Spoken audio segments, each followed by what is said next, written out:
Il protocollo di sicurezza, cosiddetto Gabrielli, che prende il nome dal capo della Polizia di Stato, ha funzionato perfettamente. Ad Agrigento, come nelle altre piazze della provincia che la notte di San Silvestro hanno aspettato e festeggiato l'arrivo del 2018, nessun disagio o disordine. Tutto si è svolto all'insegna del sano divertimento, con vie di fuga e presidi sanitari. I cosiddetti botti di fine anno hanno invece ferito una donna di Canicattì. La trentenne stava passeggiando quando un petardo è scoppiato ai suoi piedi e le ha causato delle ferite di lieve entità. Fortunatamente solo piccole abrasioni guaribili in pochi giorni. Almeno 5 i giovani che sono stati portati in ospedale a San Giovanni di Dio di Agrigento per ricorrere alle cure dei medici perché è stato di ubriachezza.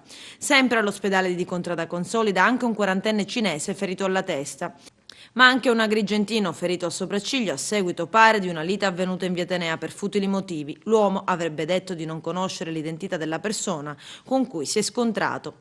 Massiccio controllo del territorio durato ben 3 giorni. Sulle strade agrigentine ben 30 gli equipaggiamenti coordinati dal vicequestore aggiunto Cesare Castelli, che dirige il commissariato frontiera di Porto Empedocle. Ben 13 posti di blocco a cui hanno preso parte anche gli uomini del reparto prevenzione crimine di Palermo.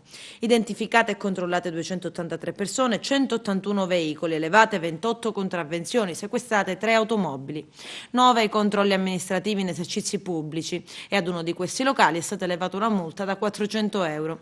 I carabinieri hanno invece intensificato la loro attività sul traffico di droga, che ad Agrigento ed in provincia viene movimentato se non gestito dagli extracomunitari, e torna pericolosamente di moda l'eroina fra i giovani. La conferma i carabinieri l'hanno avuta mentre stavano pedinando un ghanese che vive a Palermo, sospettato di essere un corriere che riforniva le piazze della provincia di Agrigento.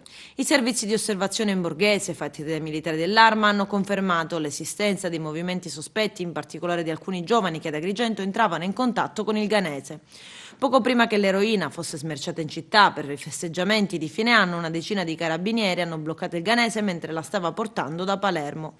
Nel corso della perquisizione, da un calzino nascosto negli slip sono saltati fuori 10 ovuli di eroina del peso di quasi 2 etti, alcuni grammi di cocaina ed oltre 3.000 euro in contanti. In totale, da droga venduta avrebbe fruttato ben 30.000 euro. Lo straniero 45enne è stato arrestato per l'ipotesi di reato di detenzione ai fini di spaccio di stupefacenti. Ma questo è solo l'ultimo fatto di cronaca che vede protagoniste migranti. Sono ben una decina i casi balzati alla cronaca e ancor prima le forze dell'ordine.